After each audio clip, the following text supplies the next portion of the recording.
Hi guys, welcome to the next video of 7th chapter. अपन ने इसके पहले क्या पढ़ा कि यार ओनर्स कैपिटल जो है वो कैसे कैसे अरेंज हो सकती है। उसमें चार थे। फर्स्ट था इक्विटी शेयर्स, सेकंड था प्रेफरेंस शेयर्स, थर्ड था अपना जो रिटेन अर्निंग वो, और फोर्थ था जीडीआर, एडीआर और आईडीआर। अपनी प्रीवियस वीडियो में अपन जीडीआर, एडीआर और आईडीआर के बारे में पूरा पढ़ के आए हैं। ठीक है, अब अपन आते हैं जो second type of source of fund है वो क्या है, बोरोड फंड है ना, कि अपन कहीं से बोरोइंग कर रहे हैं। तो वो क्या होता है, उसके अंदर वो क्या होता है, ये तो अपन ने फर्स्ट लेक्चर जो इंट्रोडक्शन था जिसमें अपन ने ओनर्स फंड और बोरोड फंड के बारे में पूरा पढ़ लिया था। ठीक है, अब अपन पढ़ रहे हैं कि बोरोड फंड के अंदर कितने टाइप्स ऑफ वो आते हैं कि यार अपन इससे भी ले सकते हैं, यहाँ से भी बोरो कर सकते हैं, वहां है ना, अलग अलग जगह जहाँ जहाँ से अपन बोरो कर सकते हैं। तो वो अपन पढ़ते हैं। फर्स्ट क्या है इसमें, ट्रेड क्रेडिट। ट्रेड क्रेडिट मतलब ट्रेड मतलब अपना धंधा, ठीक है, धंधा मतलब बिजनेस, ट्रेड बिजनेस है ना। ट्रेड क्रेडिट मतलब अगर कोई बिजनेस में ही आपको क्रेडिट मिल रहा हो या फंड मिल रहा हो उसको बोलते हैं ट्रेड क्रेडिट। ये बात पढ़ते हैं। An agreement whereby a manufacturer is granted credit for from the supplier of raw material inputs etc। इसमें क्या है, आपको क्रेडिट किससे मिल रहा है, जिससे आप सप्लायर है ना, जिससे आपने रॉ मटेरियल या फिर कुछ इनपुट्स खरीदा। तो वो क्या बोलता है कि यार ठीक है, आपने आज खरीदा, आप मेरे को 3 महीने बाद पेमेंट कर देना या 6 महीने बाद पेमेंट कर देना, है ना, या एक मतलब वो डिपेंड करता है 1 महीने, 3 महीने, 6 महीने, इतने टाइम में आप पेमेंट कर देना। तो ये क्या हमको क्रेडिट मिल गया, मतलब फाइनेंस हो गया। वरना क्या होता, हमको वो खरीदने के लिए आज रुपए कहीं ना कहीं से और से लाने पड़ते हैं। तो अभी क्या हुआ, उसने हमको बोल दिया कि ठीक है आप 3 महीने बाद दे देना। तो ये क्या हमको एक टाइप ऑफ फाइनेंस हो गया। हमको आज रुपए की जरूरत पड़ती, अगर वो आज ही मांग लेता तो अपने को रुपए की जरूरत पड़ जाती, फिर अपने और कहीं से लाना पड़ता। अपन ठीक है, उसको उसने अपने को बोला कि 3 महीने बाद दे देना। तो ये अपने क्या आज रुपए की जो रिक्वायरमेंट थी वो फुलफिल हो गई है। The duration of trade credit is 3 to 6 month, मतलब 3 से 6 महीने तक होता है। And thus it is short term financing facility. ये क्या है, शॉर्ट टर्म फाइनेंसिंग फैसिलिटी। अगर आपको थोड़े टाइम के रुपए की जरूरत है तो आप इससे फुलफिल कर सकते हो। ठीक है, अब इसके मेरिट्स क्या है, merits of trade credit, readily available. Readily available मतलब यार आपको जब भी चाहिए, मतलब आपको मटेरियल चाहिए है ना, जब भी चाहिए आप उसको बोलो मटेरियल चाहिए, हम आपको 3 महीने बाद पेमेंट कर देंगे। तो रेडिली अवेलेबल, इसके लिए कोई फॉर्मेलिटीज हो करने की कोई जरूरत नहीं है। सेकंड क्या है, फ्लेक्सिबिलिटी। फ्लेक्सिबिलिटी मतलब कि आप जब चाहो, मान लो आपने उसको बोला कि हम 3 महीने बाद पेमेंट करेंगे आपको, है ना, तो अपने क्या 1-2 महीने बाद अपने पास रुपए आ गए तो अपन चाहे तो उसको 2 महीने बाद ही पेमेंट कर सकते हैं। तो ये फ्लेक्सिबिलिटी। और अगर अपन चाहे 3 महीने बाद भी अपने को नहीं मिला, है ना, अपने पास कहीं रुपए आए नहीं, बाजार से अपने को लेने को वो आए नहीं अभी तक रुपए, तो अपन उसको बोलेंगे कि सर सॉरी हम नहीं दे पाए, हम 15 दिन में और अरेंज कर देंगे, आप मतलब कुछ एक्शन मत लेना हमारे। फिर वो भी मान जाता है, बोले ठीक है रेगुलर पार्टी है, अपना डेली की डीलिंग वाला, ठीक है 15 दिन बाद दे देना। ये क्या फ्लेक्सिबिलिटी है।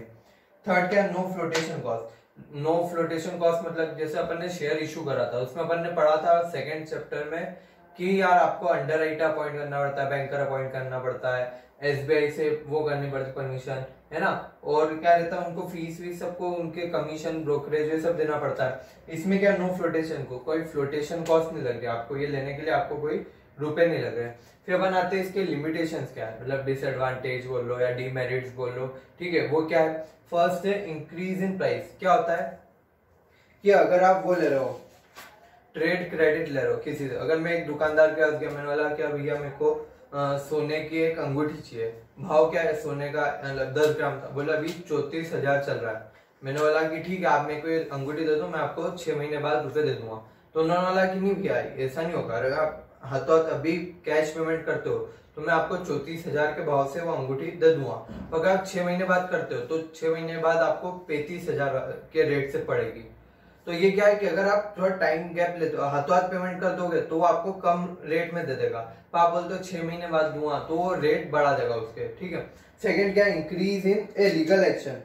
क्या है कि अगर वो होता है अपन ने उससे वो ट्रेड क्रेडिट तो लिया नहीं लिया, मतलब अपन ने ट्रेड क्रेडिट ले लिया और अपन उसको पेमेंट नहीं कर पाए, तो उस केस में क्या होगा कि यार वो अपने अगेंस्ट लीगल एक्शन ले सकता है, अपने अगेंस्ट कोर्ट में जा सकता है और वहां पे केस फाइल कर सकता है कि यार इन्होंने पेमेंट नहीं करा है और प्रॉमिस करा था इन्होंने हमको, एक नोट लाइक लिखा हुआ हमारे पास कि इन्होंने प्रॉमिस करा है कि हमको पेमेंट 3 महीने या 6 महीने बाद देंगे, पर इन्होंने वो प्रॉमिस जो लिखा हुआ है हमारे पास प्रॉमिसरी नोट है, उस पर लिखा हुआ है कि इन्होंने प्रॉमिस करा है, वो आप पेमेंट नहीं कर रहे हैं लोग, तो ये क्या है लीगल एक्शन भी हो सकता है आपके अगेंस्ट।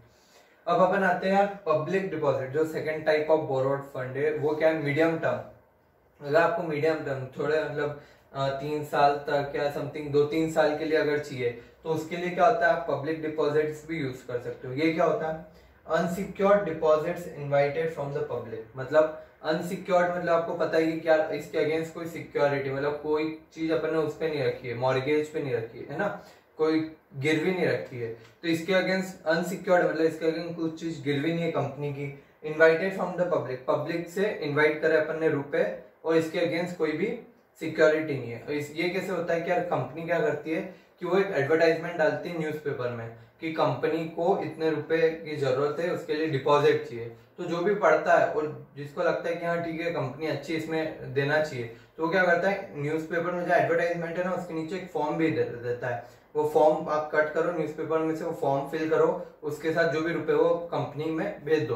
तो इसे कंपनी वो रख लेगी, आपका नाम जो भी एड्रेस पूरा डाल के उसके बाद रिकॉर्ड है कि हाँ ठीक है। फिर वो पब्लिक डिपॉजिट पे आपको इंटरेस्ट देगी, जो भी इंटरेस्ट रहेगा वो इंटरेस्ट आपको मिलता रहेगा। और फिर इसकी मैक्सिमम लाइफ का रहती है 3 साल, है ना। 6 महीने से 3 साल के बीच में फिर से आपको रिटर्न कर देगी आपके रुपए विद ब्याज, जो भी ब्याज होगा उसका इंटरेस्ट होगा वो प्लस करके आपको दे देगी। ठीक है, तो बहुत ईजी है कि न्यूज़पेपर में ऐड डाला, जिसको भी इंटरेस्ट है वो न्यूज़पेपर का वो कटिंग करके उसमें पूरा डिटेल्स भर के उसके साथ रुपए कंपनी में दे देगा। फीचर्स क्या है, अनसिक्योर्ड या अनसिक्योर्ड मतलब इसके अगेंस्ट कुछ भी चीज गिरवी नहीं रखनी पड़ती कंपनी को। फाइनेंस ऑफ वर्किंग कैपिटल, अगर आपकी वर्किंग कैपिटल, मैंने आपको बताया था कि वर्किंग कैपिटल क्या होता है, क्या वैसी कैपिटल जो आपको डेली रूटीन वर्क करने में हेल्प कर रही है, जैसे आप रॉ मटेरियल खरीदना है, वर्कर को वेजेस देनी है ना, और क्या है डेली के क्या कुछ छोटी सी मशीन खराब हो गई तो उसके लिए कुछ रुपए चाहिए, है ना, जो अपन ने जिसको माल बेचा है कस्टमर को, कस्टमर से कुछ रुपए आ रहे हैं, तो वो सब क्या है, वो वर्किंग कैपिटल की डेली के रोज रोज के वर्क करने के लिए जो कैपिटल चाहिए वो क्या होती है, वर्किंग कैपिटल। तो अगर वर्किंग कैपिटल का फाइनेंस कराना है आपको तो आप इससे करा सकते हो, मतलब पब्लिक डिपॉजिट के हेल्प से अपन वर्किंग कैपिटल का फाइनेंस करा सकते हैं। टाइम पीरियड क्या है, ये है 6 मंथ to 3 years। ठीक है, 6 मंथ to 3 years के बीच का रहता है इसका time period. Simple procedure to raise, बहुत सिंपल प्रोसीजर रेज करने के बाद न्यूज़पेपर में ऐड डाला और आपकी कंपनी का नाम अच्छा हुआ तो लोग अपना आप उसके लिए अप्लाई करेंगे। रीपेमेंट मतलब कि आपको कब रीपे करना है, जब आपका टेन्योर खत्म हो सकता है तब करो, और उसके बीच में भी अगर आपने 3 साल रख रखा आपका कि हम 3 साल बाद रीपे करेंगे, और उसके पहले ही आपकी इच्छा होती है कि हम रीपे कर दो, अब ये रुपए हमारे पास आ गए दूसरी जगह से, अब हमको ये नहीं चाहिए, तो आप उसी टाइम 2 साल बाद 1 साल बाद कभी भी उसको फिर से इंटरेस्ट प्लस करके जितना टाइम हुआ है इतने तक का इंटरेस्ट प्लस करो और उनको रीपे कर दो। तो रीपेमेंट बहुत फ्लेक्सिबल है। Merit, simple procedure to raise money, मतलब आप सिंपल प्रोसीजर है क्या, बिल्कुल जल्दी और इजीली आप रेज कर सकते हो। इकोनॉमिकल मतलब कि आपके रुपए कम लगते हैं, इकोनॉमिकल मतलब कम रुपए में ज्यादा फायदा। ठीक है, उसको क्या बोलते हैं, इकोनॉमिकल। तो इसमें क्या आपको सिर्फ न्यूज़पेपर में ऐड डालना है, इतना खर्चा करना है और सब क्या अपने आप आ जाएंगे रुपए आपके पास। इकोनॉमिकल यही होता है कि आपको कम रुपए में ज्यादा फायदा हो रहा है।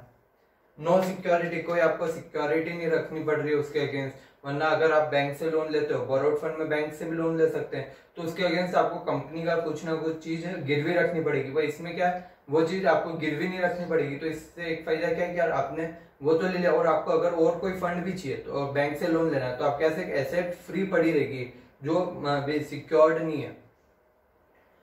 रिडक्शन इन टैक्स लाइबिलिटी, ये कैसे कि इस पे जो इंटरेस्ट पे कर रहे हैं अपन, पब्लिक डिपॉजिट के ऊपर जो इंटरेस्ट पे हो रहा है वो क्या है, वो एज अ एक्सपेंस ट्रीट होता है। जब आप P&L बनाते हैं तो वो इंटरेस्ट ऑन पब्लिक डिपॉजिट या इंटरेस्ट ऑन लोन वो माइनस करते हैं, उसके बाद जो नेट प्रॉफिट आता है उस पे अपन टैक्स निकालते हैं। तो अगर ये इंटरेस्ट अपन एज अ एक्सपेंस मानते हैं तो क्या होगा, अपने टैक्स लाइबिलिटी कम हो जाएगी, मतलब गवर्नमेंट को कम रुपए देने पड़ेंगे। तो यही है कि रिडक्शन इन टैक्स लाइबिलिटी, की टैक्स लाइबिलिटी कम हो जाती है।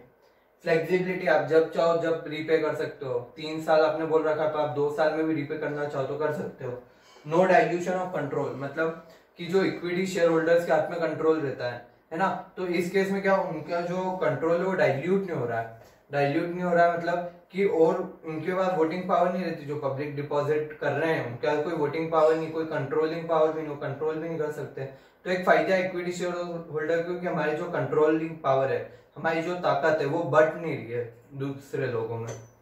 अब इसके डिमेरिट्स या लिमिटेशंस भी क्या होते हैं? लिमिटेड अमाउंट, मतलब कि इस चीज से आप सिर्फ एक लिमिटेड अमाउंट, कंपनीज एक्ट में लिख रखा है कि ये जो पब्लिक डिपॉजिट है ना, ये 25% ऑफ शेयर कैपिटल से ज्यादा नहीं होना चाहिए। अगर आपकी शेयर कैपिटल 100 करोड़ है, 100 करोड़ है, तो आप 25 करोड़ तक के पब्लिक डिपॉजिट ले सकते हो, उससे ज्यादा के नहीं ले सकते हो। अनसर्टेनिटी, अनसर्टेनिटी क्यों? क्या मान लो कभी बाजार में वो चल रहा है, अभी डिप्रेशन चल रहा हो, है ना, कि बाजार में मंदी चल रही है, तो लोग इसमें इन्वेस्ट नहीं करेंगे। क्यों? एक तो ये अनसिक्योर्ड है, ये भरोसा भी नहीं कंपनी का भी भाग जाए लेके, तो ना, एक तो अनसिक्योर्ड है और इसके अगेंस्ट मतलब वो है अनसर्टेन है, क्योंकि अगर कंपनी ने अभी इशू करा है ना और मंदी का टाइम चल रहा है, तो ज्यादा लोग इसमें रुपए देंगे ही नहीं इस चीज में। Suitable for short term finance, short term finance के लिए सुटेबल है, लॉन्ग टर्म के लिए चाहिए तो फिर आपको दूसरी जगह जाना पड़ेगा। Hindrance to growth of capital market, hindrance to growth of capital market क्यों?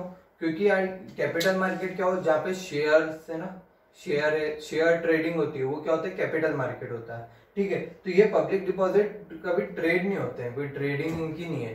तो ये क्या करते हैं यार, अगर लोग इसमें रुपए लगाने लग गए, मतलब जो लोग पहले शेयर मार्केट में लगाते थे, है ना, अब वो शेयर मार्केट में अपने रुपए नहीं लगा के अभी पब्लिक डिपॉजिट में लगा रहे, तो इससे क्या हुआ? शेयर मार्केट में कम रुपए लग रहे हैं, तो उससे क्या हुआ? जो शेयर मार्केट की ग्रोथ है वो कम हो जाएगी।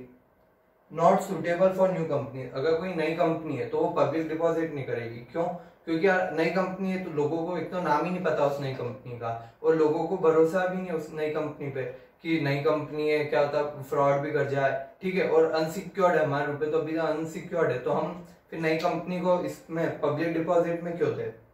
और लास्ट क्या? Suitable for conservative investor only, मतलब कंजर्वेटिव इन्वेस्टर कौन होते हैं? जो रिस्क लेने से डरते हैं, है ना, डरपोक जो इन्वेस्टर होते हैं उनको क्या होता है? कंजर्वेटिव, मतलब वो बच बच के चलते हैं। तो ये किसके लिए अच्छा है? सिर्फ कंजर्वेटिव इन्वेस्टर्स के लिए अच्छा है। क्यों? क्योंकि इनको फिक्स रेट ऑफ इंटरेस्ट मिलेगी, अगर 10%, 15%, 12% जो भी फिक्स हुई इंटरेस्ट रेट वो मिलेगी। पर अगर कोई वो हुआ एग्रेसिव हुआ, एग्रेसिव मतलब जो रिस्क बहुत लेता, क्या रिस्क हुआ, रिटर्न भी कम हुआ, है ना, तो उसको क्या बोलते हैं? एग्रेसिव। तो जो एग्रेसिव इन्वेस्टर है ना, वो हमेशा शेयर मार्केट मतलब इक्विटी शेयर और प्रेफरेंस इधर ही इन्वेस्ट करेगा। पर जो कंजर्वेटिव है ना, वो ऐसी चीजों में इन्वेस्ट करते हैं, पब्लिक डिपॉजिट से, वो बोरोड फंड में वो ज्यादा इन्वेस्ट करते हैं, ठीक है। ये अपने क्या आज 2 पढ़ लिया अपन बोरोड फंड के अंदर, ट्रेड क्रेडिट और पब्लिक डिपॉजिट। अब नेक्स्ट वीडियो में जो नया आगे का इसके और जितने टाइप है वो पढ़ेंगे, ठीक है। Thank you.